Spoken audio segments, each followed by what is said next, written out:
They say turning 21 is a milestone, a rite of passage, the kind of day that demands clinking glasses and bad toasts and laughter that echoes past midnight. Me? I spent it sitting on my couch with a bag of cold fries and a phone that refused to light up. I'm Lucy, and I was born on a Tuesday in March, which, apparently, is a terrible day to be born, especially when your sister, Chloe, decides that's the same week she wants to drop her big news. My parents, Mr. and Miss S. Bennett, have always had a thing for Chloe.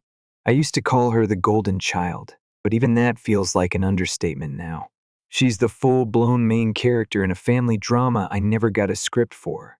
Every piano recital of hers, an event. My high school graduation, a chore they barely clapped at. So I stopped expecting much, moved out the moment I could, built a quiet little life. But somewhere, deep down in the soft, stupid parts of me, I thought maybe, just maybe, this birthday would be different. So I texted the group chat. Hey, are we still doing dinner tonight? Just checking. Message sent. Message ignored. At first I wasn't worried. Dad barely checks his phone unless it pings about golf. Mom only replies with stickers and ellipses. And Chloe? If it's not about her, she probably swipes past it in her sleep. But by noon, I felt the sinking. You know, the heavy silence that makes your chest feel tight, even when nothing's technically wrong. I refreshed the chat a few times, stared at the screen, waited, hoped, nothing. By 3, I'd already spun 1,000 excuses for them. Maybe they were planning a surprise. Maybe they'd forgotten the time. Maybe God, how pathetic maybe they were on their way. At 3:30, I cracked. Called Mom. She answered like I was asking about the weather. Oh, honey, we're taking Chloe out tonight. She has some exciting news. I blinked. My heart did that weird flutter that happens right before it drops. Mom, it's my birthday. She laughed, like I'd just said something charmingly naive. Lucy, don't be dramatic. We'll do something next weekend, okay? Chloe's announcement can't wait. In the background, I heard my sister chirp something about leftovers and save her a slice. More laughter, more static in my chest. I didn't argue, didn't beg. I just nodded, even though she couldn't see me. Sure, have fun. Click. I sat there for a long time, the room too quiet, the phone still in my hand like it owed me something. A text, an apology, a damn acknowledgement. But it stayed still, and that was the moment something cracked. I didn't cry. That's not my thing. I just sat there, phone in hand, staring into the kind of silence that feels louder than any shout. I was still in my jeans, hadn't even changed for dinner because apparently there wasn't any. My birthday plans had been bumped in favor of Chloe's big news. What was it this time? A new job? Engagement? A puppy with its own Instagram? Whatever it was more important than me. The worst part? This wasn't new. This was just the loudest version of something I'd been swallowing for years. And then it hit me. Not anger, not sadness, clarity. The kind that comes like a cold slap to the face. I didn't matter to them. Not really. Not in the way Chloe did. I was optional. A background character in a story where the credits roll when she smiles. So I picked up my phone again, this time with purpose, and called someone who never made me feel that way. Ethan. He picked up on the first ring. Hey, Lou. What's wrong? His voice was soft, like he already knew. I swallowed hard. They ditched me. For Chloe. Again. There was a pause. Not of shock, he'd heard this story before, but of calm, brewing fury. Then, come over. My parents are already asking what you want for dinner. Steak or seafood? I blinked. Wait, really? Lucy, your family here. Always have been. That did it. The tears didn't fall, but my chest finally cracked enough for the air to get in. I grabbed my jacket, shoved my phone into my pocket, and left without even turning the lights off. By the time I pulled up to Ethan's house, his actual warm lit, smells like home house, his mom was already at the door. Happy birthday, sweetheart, she said, pulling me into a hug that I didn't know I needed. We're going somewhere special tonight. And yes, I already ordered dessert. I felt it then. That ache that comes when you realize how much you've been missing something until someone finally gives it to you. We ended up at a steakhouse my parents would have bragged about on Facebook. Except this time, it wasn't about status or show, it was about me. For once, I wasn't a side note. Ethan's dad ordered a bottle of champagne with a grin. The lady is legal now. That calls for a toast. We laughed. We clinked glasses. We made dumb jokes. For the first time that day, I felt something sharp inside me loosen. Later that night, I snapped a photo of the restaurant entrance and posted it with a caption that didn't name names, but made them echo anyway. Huge thanks to Ethan and his amazing family for making tonight special. It means more than I can say. I didn't expect anything to happen, but I should have known better. I didn't expect the post to do anything. Really, it wasn't some master plan or strategic burn, it was just honest. A thank you to people who actually saw me, made space for me, celebrated me without conditions. But apparently, telling the truth in public is the one thing the Bennetts can't handle.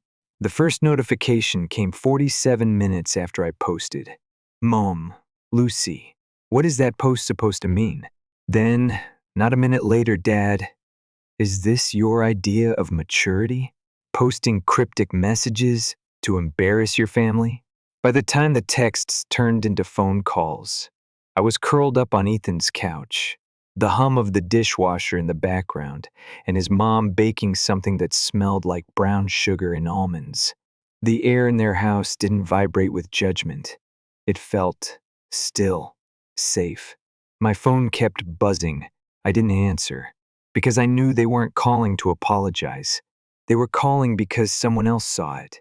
That was always the line for them: do whatever you want behind closed doors, but never let the mask slip in public. And I'd just torn the mask clean off. Ethan glanced over and raised an eyebrow. You okay? I nodded, biting the inside of my cheek. They're spiraling. I can tell. They don't care about what they did, just that I said something.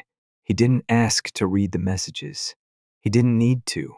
He just pulled me closer, and for a while, we sat in the glow of someone else's version of love, the kind that doesn't hinge on silence or sacrifice. The next morning, it spread. My cousin Ellie texted. Elle, your mom called mine. She's crying, Lucy. She says you twisted everything. Classic. Rewrite the narrative. Play the victim. Pretend like my birthday hadn't been turned into Chloe's personal press release. An hour later, I got a voicemail from my grandma. Sweetheart, your mother's heartbroken. She said they were planning something for this weekend, and you just misunderstood. You've always been so sensitive. There it was, the gaslight flickering to life, warm and familiar like a bad habit. They hadn't planned a thing. They didn't even remember until I said something. But now they were rewriting history in real time. Then came Chloe. Her message was just 3 lines. Shloey, really? You had to make it about you? It was one night, Lucy. Grow up. The audacity. The absolute gall to scold me for not playing along. I didn't respond. What was the point? She's never had to fight for space, never wondered if she was second best. She didn't see the problem because she was the center of it. But the Bennetts? They weren't done. That night, I got an email. Subject line, let's talk. From Mom. I clicked, scanned, deleted. The message was bloated with the usual script. We love you, your family. This is hurting us more than it's hurting you. And, of course, we're just disappointed that you felt the need to go public with this. There was no apology, just spin. The next day, things got weirder. Ethan's mom called me into the kitchen while she was wiping down the counter. Honey, I got a strange call this morning from someone asking about you.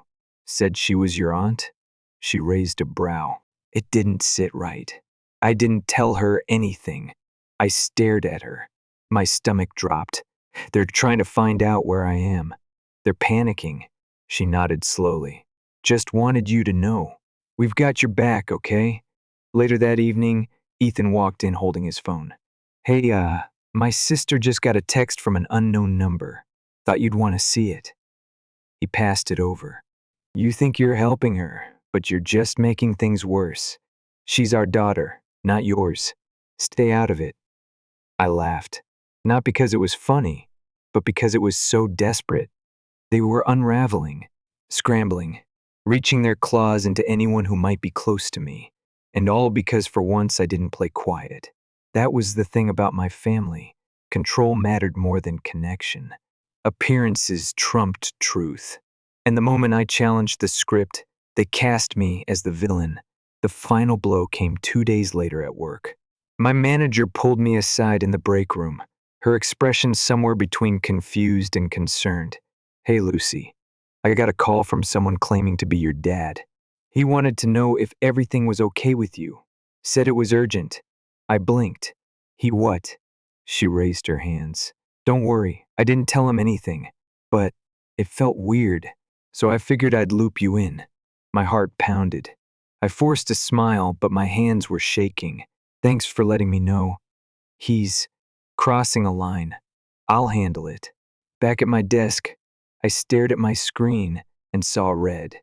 They weren't just trying to guilt me back, they were trying to discredit me, paint me unstable, make me look like I'd snapped, so no one would believe the truth I was telling. I went home that night and made a decision.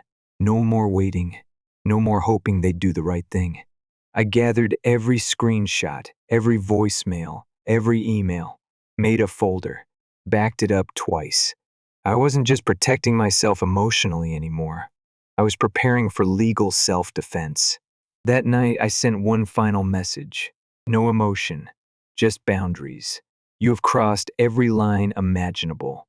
If you continue to contact me, interfere with my work, or harass those around me, I will pursue legal action. This is not a threat. It is a promise. Do not contact me again." Then I blocked every number, every email, every trace. And for the first time in my entire life, I felt something wild and powerful rise up inside me. Peace. For the first few days, I waited for the fallout. A knock at the door. A new email under a fake name. A voicemail disguised as a wrong number. I thought maybe they'd send someone, an uncle, a family friend, Chloe herself, to try and talk sense into me. But nothing came. Silence. And for the first time in a long, long while, it didn't feel ominous. It felt like air. Ethan and I spent that weekend doing the kind of things that don't feel important until you realize how much they mean. We bought fresh flowers from the market, baked cinnamon rolls that burned slightly on the bottom but still tasted like Sunday morning. Went on a drive with the windows down just because we could. No texts, no manipulation. No guilt-tripping threats wrapped in faux concern, just peace. But I knew better than to get comfortable. The Bennetts don't surrender, they strategize. And sure enough, it started again. Quiet, subtle, strategic. It began with my landlord. "Hey, Lucy," he said over the phone one evening, voice casual but wary. "Your mom called the office. Said it was a family emergency and she needed to confirm your lease info." Sounded fishy, so I figured I'd check in. My grip tightened on the phone. I felt my stomach twist. "No emergency," I said flatly. "That was a manipulation tactic. Please put a note in my file not to release anything unless I give written consent." He exhaled, clearly relieved. "Consider it done. And hey, good call trusting your gut. A lot of people wouldn't." I hung up and sat for a while, just breathing, my chest tight with the familiar tension of being watched without permission. They weren't trying to reconnect. They were trying to regain control. Subtle surveillance disguised as concern.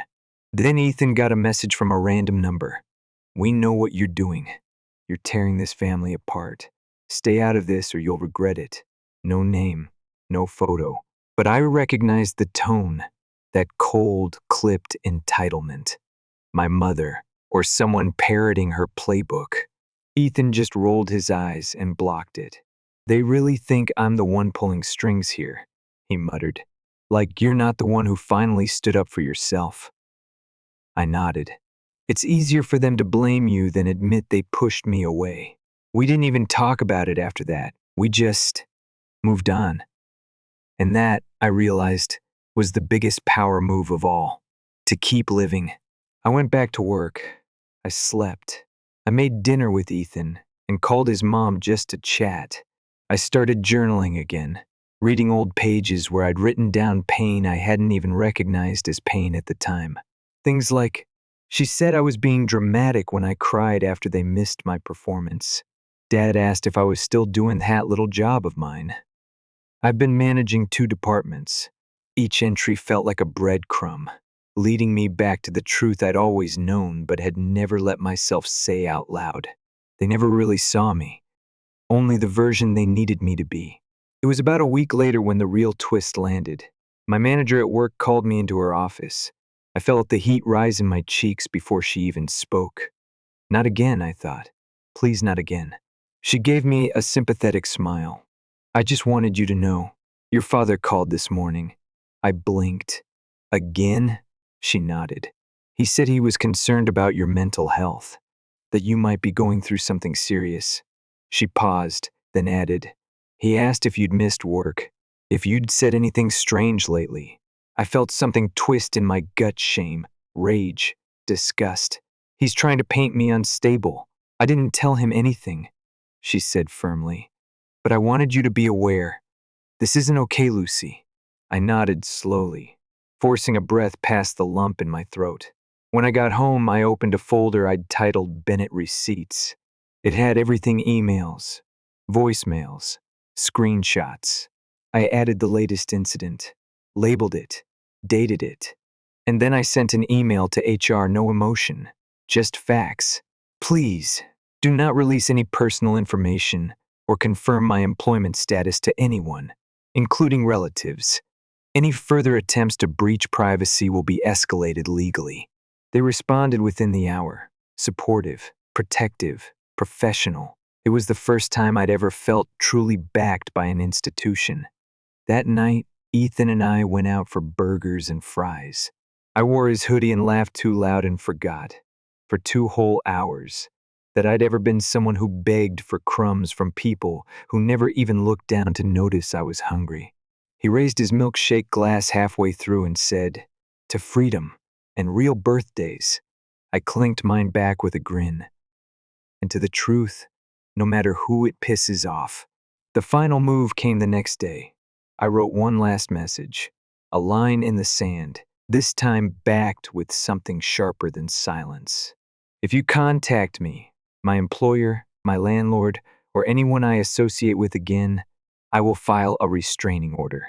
I have documented everything. Do not test me. This is your final warning.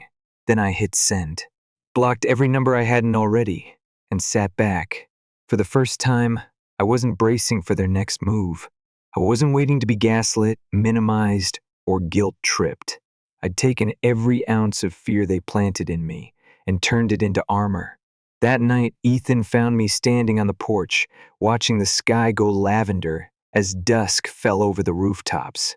"They're not going to stop," he said gently, joining me. "I know." He slid his arm around me, warm and quiet. "But you don't have to let them back in. You never did." I leaned into him, something slow and steady unfolding in my chest. "I'm not going back." A pause, then a small smile. "I think I'm finally free." The next morning I woke up before my alarm. For once, it wasn't because of anxiety or dread or some lingering dream that tasted like guilt. It was quiet, peaceful. Ethan was still asleep, curled slightly toward me, his breathing slow and even. I slipped out of bed and padded to the kitchen, where sunlight spilled through the blinds like honey. I made coffee, not because I needed it to survive the day, but because I liked the way it smelled. How wild is that? To do something just because it makes you happy. I scrolled through my phone. No messages from my parents. No new fake numbers. No cryptic emails. Just silence. And for the first time in my life, I didn't read that silence as a threat. I read it as freedom. I sat on the porch with my mug and watched the neighborhood wake up, kids racing to school buses, a dog barking 2 doors down, the mailman giving a half wave like we were old friends. This was my life now. Not a chapter they could edit or control, not a draft they could rewrite. Mine. Later that day, Ethan and I went out for breakfast. Nothing fancy. Just a little local place with cracked leather booths and the kind of pancakes that come in stacks too tall for logic.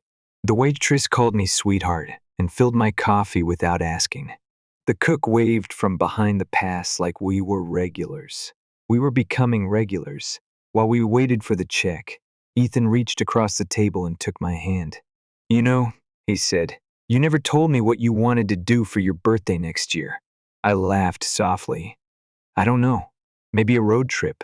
Just us. Somewhere quiet, mountains or ocean." I thought about it. Someplace in between. "I don't want extremes anymore. I just want steady." He nodded. Steady it is. The day unfolded in small, beautiful pieces. I picked up a book I hadn't finished in months.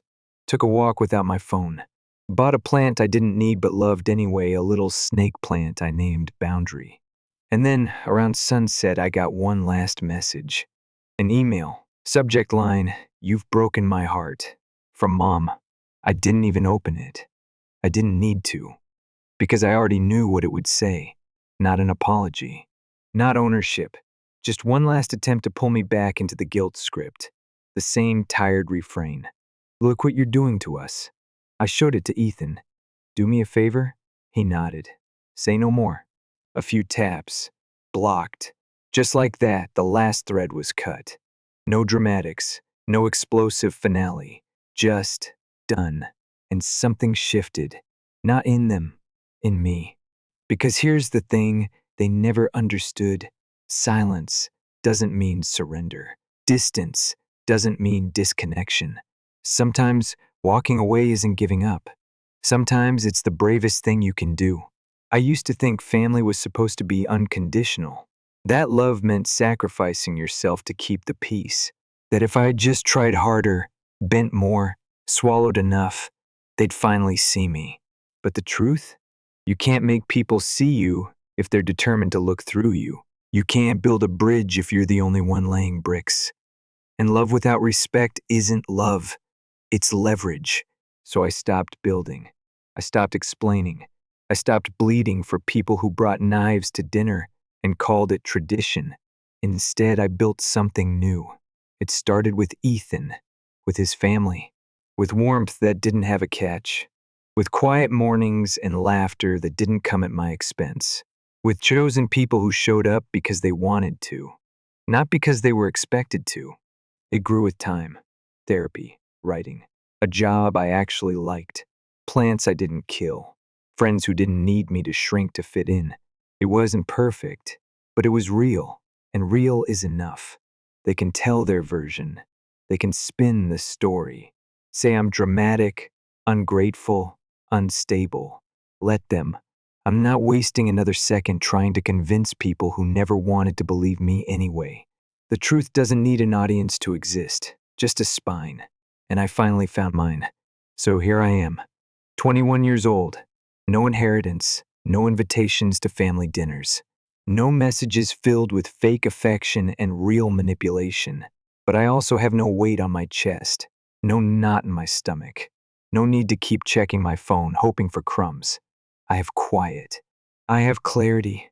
I have the kind of peace you don't get handed, you earn it. You fight for it. And when it comes, you protect it like sacred ground. Some nights, I still think about Chloe, about my parents. I wonder if they miss me, or just the version of me that made them look good. The one who smiled through erasure and thanked them for scraps. But I don't dwell, because I'm not that girl anymore. I'm the one who left. The one who didn't burn the bridge but watched it rot, and finally walked away, and never looked back. Story 2. I never expected to find myself in a situation like this. Not in a million years. But here I am, telling this story to whoever might listen, sharing a moment in time that completely shifted my perspective on love, trust, and betrayal. It all started with a simple plan one that should have been a fun weekend away. My friends and I had been planning to travel to another state to catch a big game. It was supposed to be a lighthearted weekend of camaraderie and sports, but as life sometimes goes, things didn't quite turn out the way I had envisioned. My friend Daryl's kid came down with a nasty bug, and the trip was off. No big deal, I thought. It happens. I figured I'd make the best of it by heading home early and surprising Heather, my wife of 8 years. I know. It sounds like one of those cliché surprise homecomings from the movies, but bear with me. When I pulled up to our house around 9 p.m., I noticed several cars parked outside. I recognized Michelle's Subaru and Kathleen's Honda, two of Heather's friends. I wasn't caught off guard, though. Heather had mentioned having the girls over. Everything seemed normal until I heard them. They were loud. And I don't mean a little loud. I mean wine-drunk, cackling, the kind of noise you make when you're completely uninhibited. I was about to walk in through the front door when I paused at the side gate. I heard Heather's voice.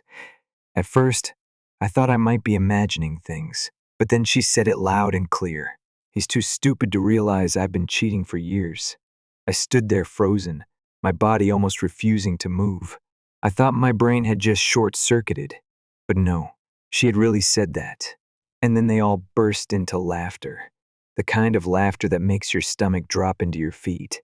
I couldn't move, I couldn't breathe. I just stood there, holding on to the gate like my life depended on it. I couldn't even process her words as they kept coming, more jokes, more laughter. Apparently, I wasn't just some clueless guy. I was an idiot. The laughter wasn't even about me. It was about how I had no idea what was going on in my own marriage. Heather kept going, and I could feel my blood boiling. She went on to talk about Sutton, her lover. They'd been sleeping together for years, right under my nose. And it wasn't just about a weekend getaway or a secret rendezvous. No. Apparently, this had been going on since before my dad's funeral, when Heather had claimed she couldn't attend because of food poisoning. I felt like someone had just sucker punched me in the gut. And the worst part? That breakfast I had made her that morning, the avocado toast, the fancy eggs, the coffee I'd brought to her in bed that was apparently a joke to her. She had slept with Sutton on the very couch where I had been making her breakfast just hours before. I felt like a fool. I was making her breakfast while she was screwing my friend. I don't know how long I stood there, hearing them swap stories about their escapades, laughing about how sweet I was the next day. The stories kept coming, each one making my stomach twist in knots. When I couldn't take it anymore, I turned around, walked back to my car, and drove off. I didn't know where I was going. I just needed to get away. Eventually, I found myself parked in a Target parking lot, sitting there like a lunatic. I was hyperventilating, unable to make sense of anything. How had this happened? I thought I had a good life, a good marriage, but none of it was real. I had to call someone. I had to tell someone about what had just shattered my life. I called Daryl. Fortunately, he answered. I don't even remember how I explained it to him. Everything came out in a blur, but he told me not to go home that night. Come crash at my place, he said. We'll figure this out. I spent hours pacing around Daryl's living room while he Googled divorce lawyers. Every time I closed my eyes, I saw those images in my mind, Heather laughing with her friends, her voice echoing with each cruel word, the lies, the deceit, the betrayal. By the time the night ended, I was a mess. But I wasn't stupid. I wasn't going to confront her, not yet. I had to be smart. I had to be methodical. So I waited. And in the meantime, I started gathering evidence. Little by little, things started to fall into place. All those girls' weekends, where she came back with barely any photos. The unexplained charges on our credit card for hotels that were less than 30 miles from our house. Her new habit of keeping her phone face down at all times. I was slowly piecing together the puzzle. And as the days went on, the more I realized how deep her betrayal ran. The woman I had trusted for 8 years, the woman I had shared everything with, had been living a double life. She wasn't just cheating. She had been playing me for a fool. But the worst part wasn't what she had done. It was the fact that she thought I was too dumb to realize. That was the final straw. I was done being the guy who was taken advantage of. I was done being the guy who was played for a fool. And now it was time for her to learn a very hard lesson. I wasn't just going to walk away. I was going to make sure she knew exactly what she had lost when she decided to laugh at me with her friends. And when I was ready, I would burn everything down methodically, meticulously, and without mercy. I don't think I've ever felt so detached from everything around me as I did over the next few days. I went through the motions, pretending like I hadn't just heard the most devastating thing I'd ever overheard in my life. I kissed Heather goodbye every morning like nothing was wrong. I asked about her day. I watched TV with her while she texted Sutton in the next room. She had no idea, and I was okay with that. It felt almost surreal. Here I was, living with the woman who had been unfaithful for years, and yet I couldn't bring myself to confront her, not yet. I wasn't some impulsive guy who would blow up in the heat of the moment. No, I was going to handle this with precision, like a chess player waiting for the perfect move. During the day, I kept myself busy, but at night, when I was alone with my thoughts, I worked. I gathered every shred of evidence I could find. I started with her phone. It wasn't even a challenge, she left it unlocked every time she hopped in the shower. The screenshots piled up, thousands of texts with Sutton. Messages so flippant, so casual, as though their affair was just a regular part of her life. I'd downloaded everything, just in case. I wasn't going to take any chances. I also checked our financials, something I hadn't thought much about before. She'd been using our joint accounts to book hotels. The receipts for lingerie I'd never seen before. Charges for dinners I wasn't invited to. It was all there, staring me in the face. The betrayal wasn't just emotional, it was financial too. Every dollar she spent on Sutton, every dime of our shared savings, it was all part of the game she'd been playing. I remember the moment it really hit me. I'd been playing this marriage like a fool, thinking we were building a future together. The conversations we'd had about starting a family, the trips we'd talked about taking when we had the time and money, all of it was built on lies. But here's the thing. While I was sitting there, making notes and building a case, Heather was doing something else. She was trying to get back into my good graces, and I didn't even know why. Maybe she thought I didn't know. Maybe she was just desperate. Either way, it didn't matter. Her little acts of kindness, her attempts to seduce me, her sweet gestures, they didn't faze me anymore. I could see right through them. I wasn't some pawn in her game anymore. I was a man with a plan. One morning, she actually cooked me breakfast. I almost laughed when I saw the eggs she scrambled. The irony wasn't lost on me. After all, I had spent years preparing breakfast for her, but she was the one who had betrayed me. Still, I thanked her and went about my day. But inside, I was already planning the next move. I had already contacted a divorce attorney, not just any attorney, one with a reputation for being tough, one who could guide me through this mess. I spent my lunch breaks meeting with her, getting the details right. My lawyer told me to document everything, to secure my finances, and to prepare for the storm ahead. She said I was doing the right thing by not confronting Heather yet. The more prepared I was, the better off I'd be. And so, the days continued. Heather, oblivious to everything, carried on as if nothing had changed. I played the role of the doting husband while my lawyer worked behind the scenes. I wasn't just collecting evidence. I was collecting my dignity, my self-respect. It wasn't easy to keep it all together, especially when Heather would act like nothing was wrong. It stung every time she asked how my day was or told me she loved me. But I couldn't let my guard down. Not yet. I wasn't going to give her the satisfaction of seeing me crack.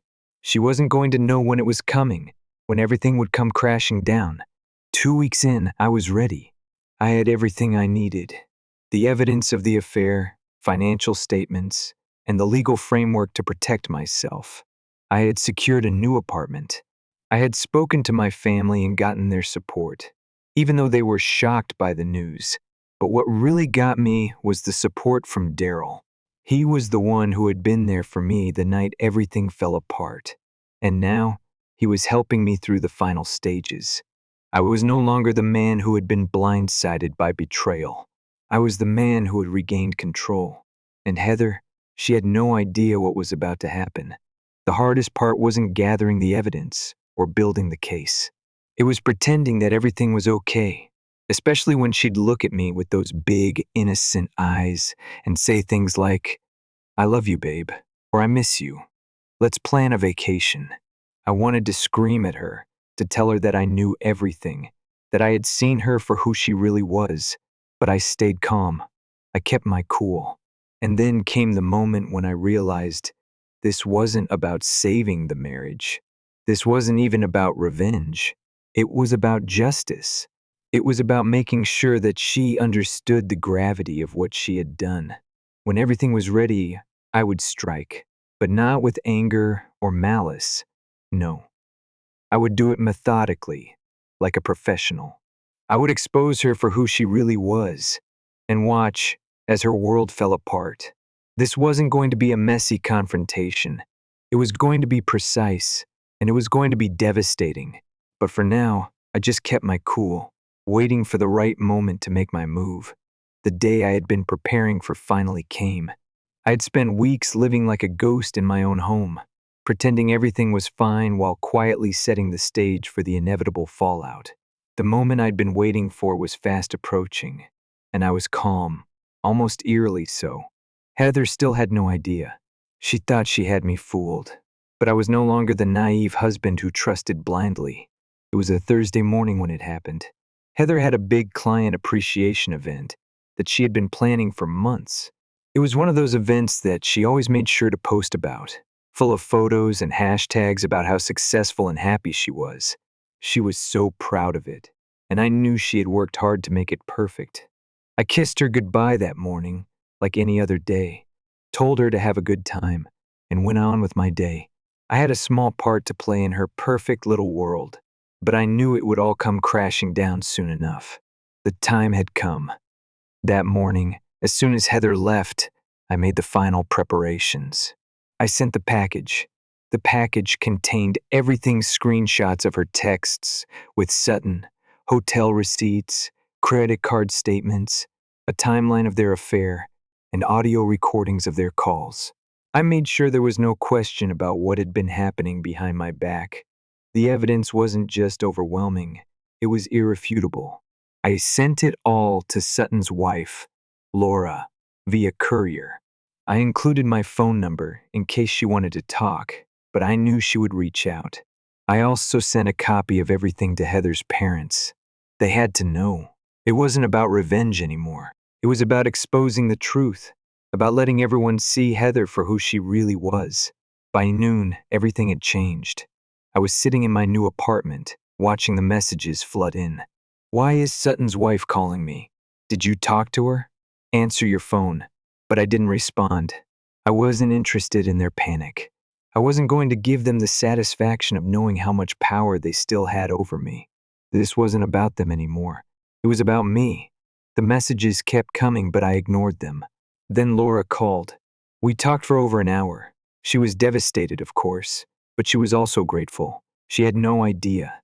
Sutton had been gaslighting her for years, convincing her that she was paranoid, that she was imagining things. It was hard to hear, but I couldn't let myself feel sorry for her. She wasn't the one who had been betrayed. She wasn't the one who had to live with the humiliation. By 2 p.m., Heather's event was in chaos. She kept calling me, her voice frantic, asking if I knew what was going on. But I didn't answer. I didn't care about her event. I didn't care about anything she was going through right now. The day she decided to throw away our marriage, she forfeited any right to my sympathy. At 3 p.m., I sent a calm, factual email to her parents. It wasn't emotional. It wasn't dramatic. It was simply the truth, a detailed timeline of her affair, all the proof I had gathered, and a brief explanation of what had happened. I told them I didn't want to hurt them, but they deserved to know what their daughter had been doing behind my back. I didn't want to be the villain. I just wanted the truth out in the open, for everyone to see. By 6 p.m., Heather finally came home. She looked like she had aged 10 years in the span of a few hours. Her mascara was smeared, her face pale. She walked in, her hands trembling as she tried to calm herself. She didn't waste any time. She came at me with anger, her voice shaking. "How dare you tell Laura? How could you betray me like this?" But I didn't react. I just sat there, calm as ever, watching her unravel in front of me. Her anger quickly turned to desperation. She cried, begged, even tried to seduce me. But I wasn't fooled. I didn't give in. I was done. I had been done for a long time. I handed her the divorce papers. The color drained from her face when she realized that this wasn't just some spontaneous reaction. This had been planned. Everything had been calculated. While she thought she was playing me, I had been playing her all along. That's when she noticed some of my things were gone. She looked around, confused, and then it hit her. I wasn't coming back. I wasn't going to be the fool anymore. I told her I'd be staying somewhere else, that she had 3 days to figure out her living situation before I contacted the landlord. We had a morality clause in our lease.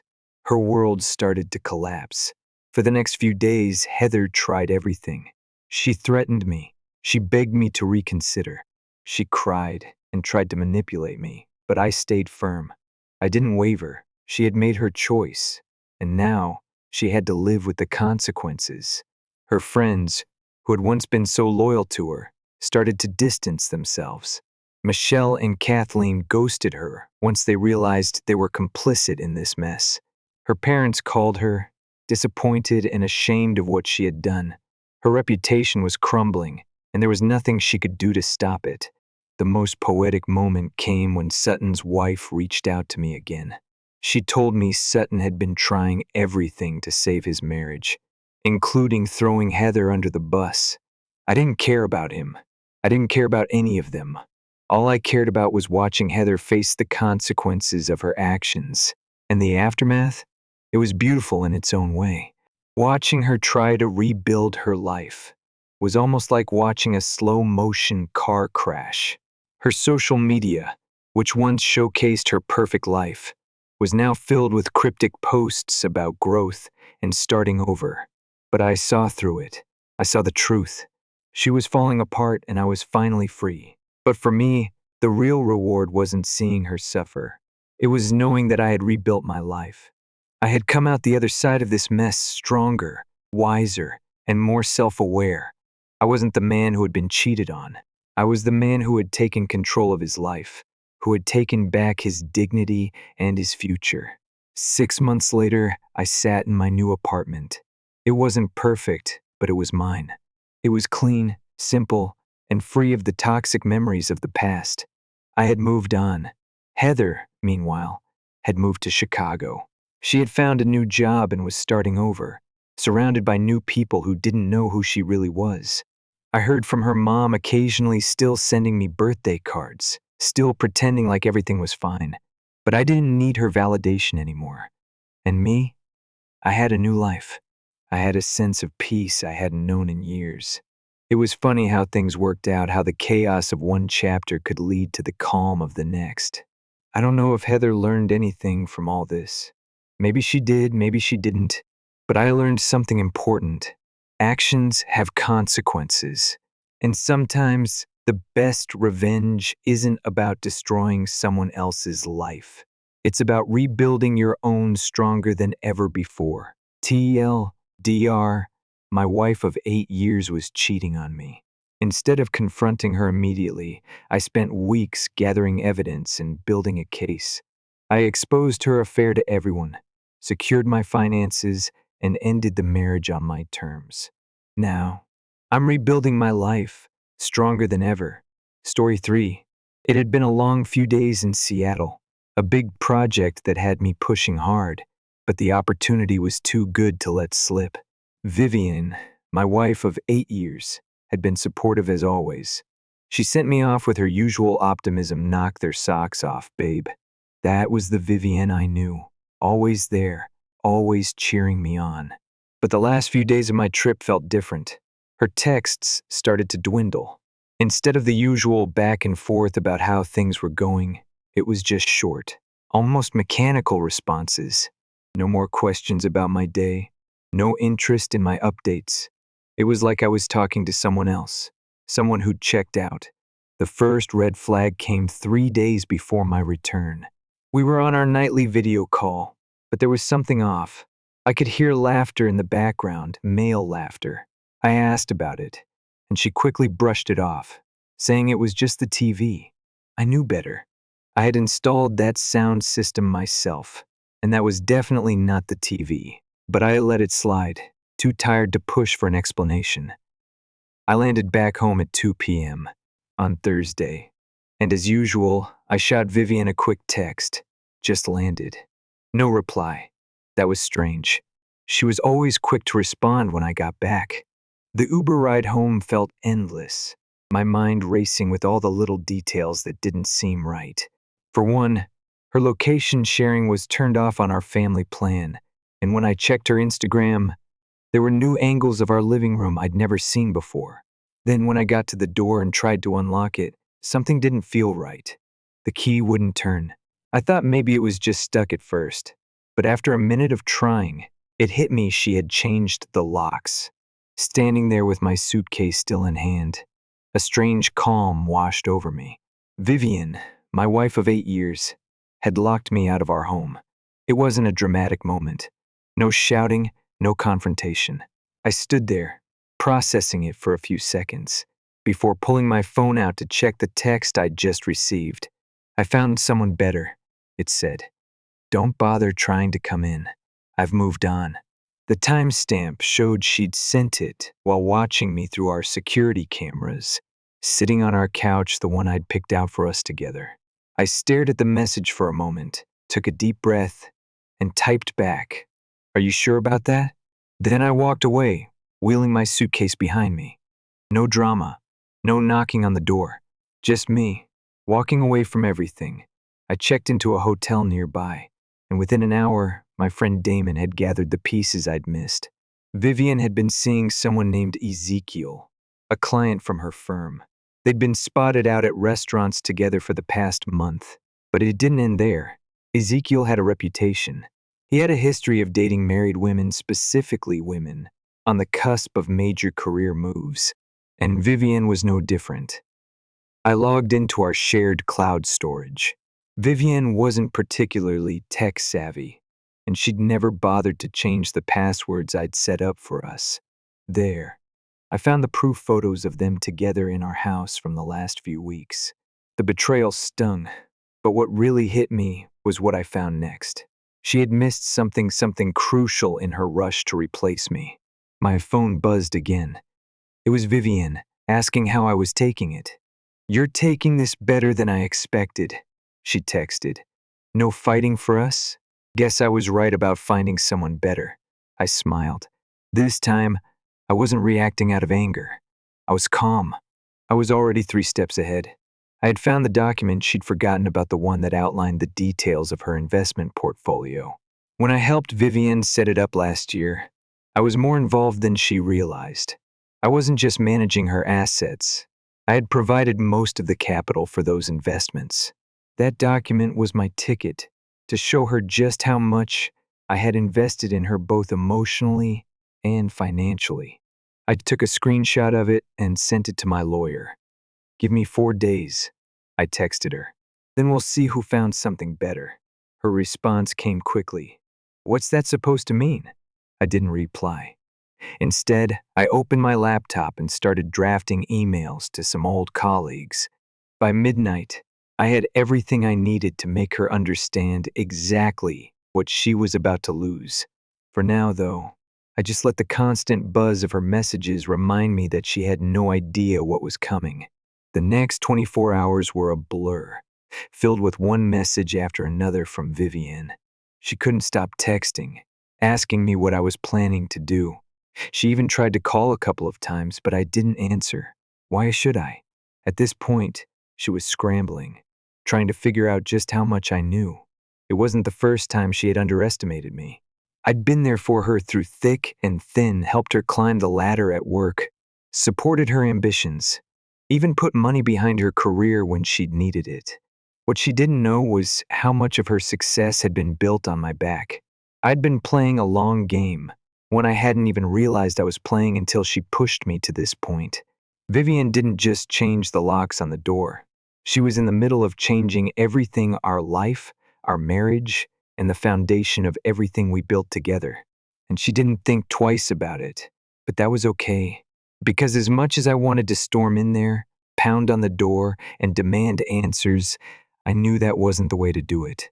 I had a plan, a quiet plan, and this was only the beginning. The next day, I got the call from Sophia, Vivian's sister. She sounded frantic, almost out of breath, but I could tell she wasn't calling to comfort me. She was calling because she had something to say, something she couldn't keep quiet about anymore. "You need to know about Ezekiel," she said, her voice shaking. "He's done this before. He's always done this, targeting women like Vivian. He finds them when they're on the verge of something big. Then he uses them, gets what he wants, and disappears." I listened carefully as Sophia explained how Ezekiel had been doing this for years, using his charm and promises of success to manipulate women in positions of power. He'd done it before, and now Vivian was his latest target. But what shook me more than her warning was the information she had about the business side of things. "I've got screenshots of messages between them," Sophia continued. "They were talking about business, about projects you've been working on, your company's upcoming moves." At that moment, everything clicked. Vivian wasn't just cheating on me. She wasn't just replacing me emotionally, she was helping Ezekiel play a game with my career. And she didn't even know that I'd already been keeping tabs on her. All those little things I'd missed: the changes in her behavior, the odd conversations, the suspicious ways she'd been acting. It wasn't just about her betrayal. It was about what she was doing with the information I had given her. She was using it against me. I thanked Sophia, trying to stay calm, though inside, I was fuming. The rage that had been simmering under the surface now started to boil over. But I wasn't going to lash out. No, I was going to make sure that Vivian understood the full weight of her actions, and I was going to do it with precision. That night, I logged into our joint accounts. As I expected, Vivian had been making purchases under the guise of household expenses, artwork, designer furniture, a new car, all bought recently. But the kicker?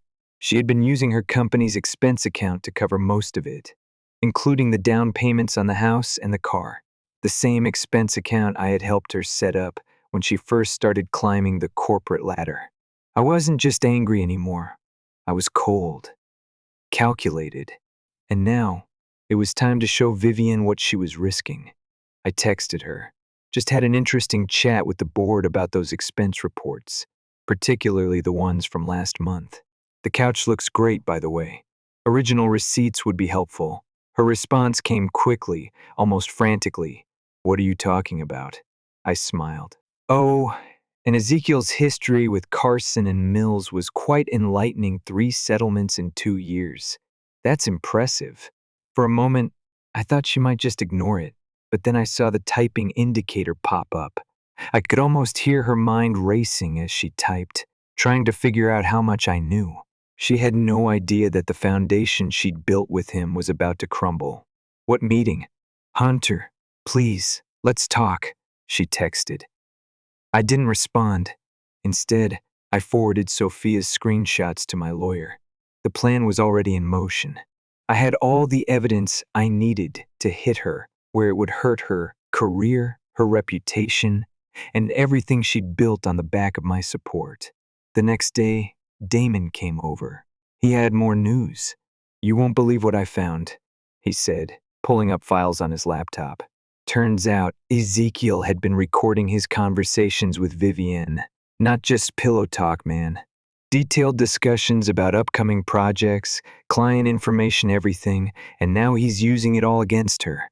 I felt a sick satisfaction wash over me. Vivian had been so caught up in her betrayal that she hadn't realized just how deep the hole was that she was digging for herself. But now, it was my turn to dig. She had no idea that the life she was living, the one she'd been so eager to take for herself, was built on lies, manipulation, and stolen trust. As the day wore on, her texts became more frantic. She was begging me not to do anything drastic, but it was too late. The pieces had already been put in motion. All I had to do now was sit back and watch the consequences unfold. I wasn't angry anymore. I wasn't even sad. I was calm, detached, because I knew what was coming next. Vivian had no idea what she had started by pushing me away, but soon she would learn that some decisions, especially the ones that come from arrogance and selfishness, have consequences. And in 4 days, I was going to make sure she felt every single one of them. The final pieces fell into place quicker than I'd expected. The first major blow came the morning after my conversation with Damon. Vivian's frantic messages turned into pleas. "Please, Hunter, just let me explain," she said. "You're not seeing the whole picture." But I had already seen everything I needed to see. I knew who she had become, and I wasn't about to let her rewrite this story. I had the upper hand now, and I wasn't about to play nice. I walked into the board meeting with a simple strategy in mind: no dramatics, no grand speeches, just the facts. I placed my shareholder voting rights on the table in front of them, sliding the documents across the surface. The chairman's face went pale when he saw the paperwork. He knew exactly what this meant. "You're the silent partner for Morgan Holdings," he said, his voice barely a whisper. I nodded, and I wasn't there to make small talk. I had one thing on my mind: Vivian. And as I sat there, watching their eyes widen, I made sure they understood the seriousness of the situation. I didn't need to spell it out for them. They knew. The board had already caught wind of Vivian's irregular expense reports, her dealings with Ezekiel, and the questionable decisions she'd made using inside information. What I hadn't expected was for the meeting to escalate so quickly. I'd barely said a word when my phone buzzed. It was Olivia, a colleague who'd been watching Vivian's actions for months. "Ezekiel just walked out of Vivian's office," she texted. "He looks pissed. She's crying." That was the turning point. Ezekiel had made his move. He was done with her, as I'd known he would be. The moment things stopped being useful for him, he was out. Vivian had been nothing more than a stepping stone to him, and now she was left holding the bag. The board members started murmuring, and I could feel the tension building.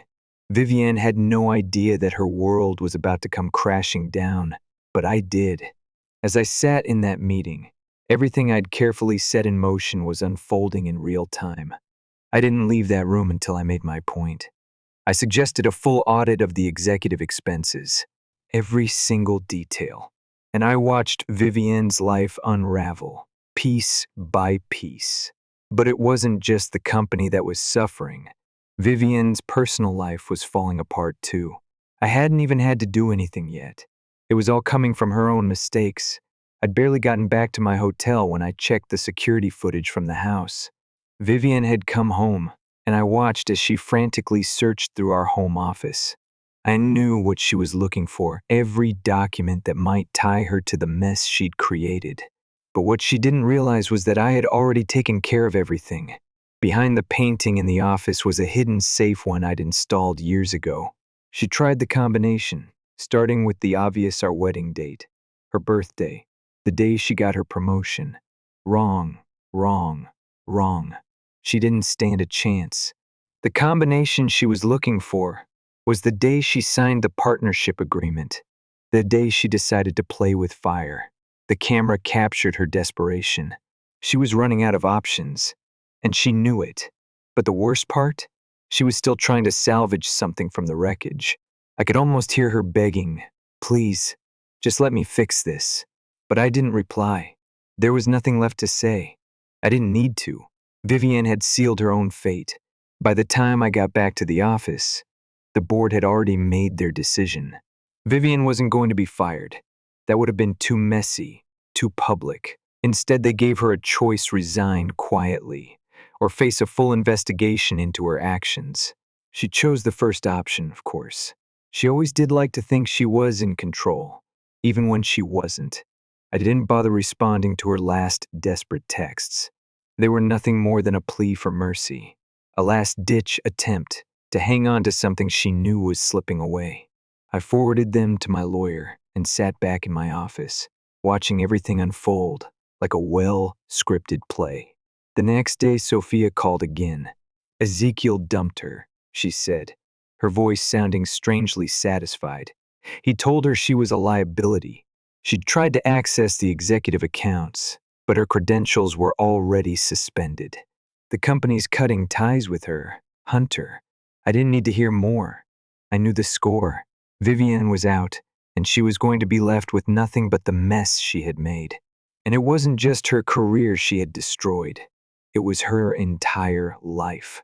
I thought about her last message to me, the one where she asked if I'd been planning this all along. Of course I had. I'd been waiting for her to slip up. I knew she would. She couldn't resist the temptation of power, and now she had lost everything. By the time everything was finalized, Vivian's world had crumbled. Her stock options were voided, her reputation in tatters, and her future uncertain. All of the money she'd spent so carelessly on designer furniture, luxury cars, and expensive trips had come from my hard work, my investments, and now she was left with nothing. I was the one who had built her career, and now I was the one who had dismantled it. I wasn't angry anymore. I didn't feel any need for revenge. Watching her try to salvage her life was enough. She thought she'd found someone better, someone who could give her the life she wanted. But in the end, she'd lost everything. For me, it wasn't about watching her suffer. It was about watching her realize that she had built her empire on lies. And it only took one small push to bring it all down. In the end, I didn't have to raise my voice. I didn't have to make threats. I simply let her choices catch up with her, and it was more than enough. I signed the papers for the merger the next day, the real one, not the decoy I'd set up to expose Vivian's betrayal. The company's value tripled overnight, and Vivian watched it happen from the sidelines. She sent me one final text, but this time I didn't reply. Some questions don't need answers. The designer couch she had so proudly shown off on Instagram, it was sitting in my office now, a $112,000 reminder of someone else's arrogance. And as I sat there, watching the numbers grow, I couldn't help but smile. Sometimes, the best revenge isn't about tearing someone down. It's about letting them destroy themselves, all while thinking they've won.